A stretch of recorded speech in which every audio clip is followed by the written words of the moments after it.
اهلا بيكم من جديد. معانا دكتور احمد جاد. باذنك يا دكتور تعرف حضرتك؟ انا احمد جاد، معايا اخصائي تغذيه علاجيه من البورد الامريكي، ومعايا اخصائي تغذيه رياضيه من امريكا، ومعايا اخصائي سمنه ونحافه من انجلترا، وحاصل على شهاده معتمده من امريكا في الهيلث كوتشنج.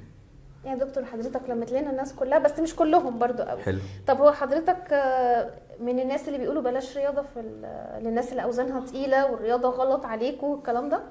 بص، هو طبعا ما ينفعش اقول ان حد ما يلعبش رياضه.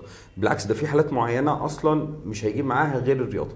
يعني مثلا لو اتكلمنا مثلا عن مثال من الامثله، لو احنا قلنا مقاومه الانسولين. مقاومه الانسولين احنا عندنا الراجل ده بياخد سكر، والسكر مش عارف يتحرق لان الانسولين بتاعه عطلان.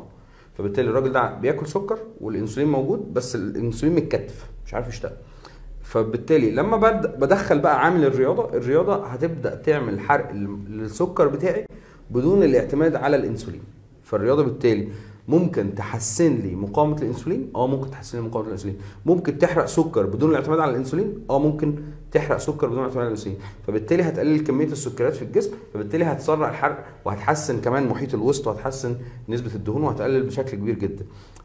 بلس ان الرياضه من العوامل اللي بتحافظ على ثبات الوزن. يعني مش ثبات الوزن ان انت ما تخسش، لا، لو انا خسيت ومش عايز ارجع تاني، احسن حاجه تقولها للكلاينت بتاعك ان انت العب رياضه عشان ما تزيدش تاني، لان هي بتسرع الحرق وهتعمل يعني هتحافظ على الوزن بشكل كويس جدا.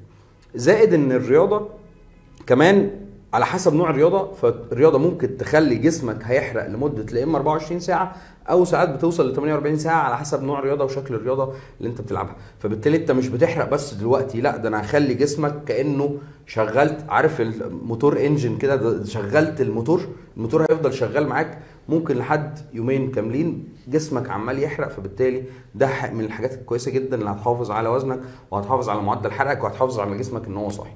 فبالتالي ليها مزايا كتيره جدا.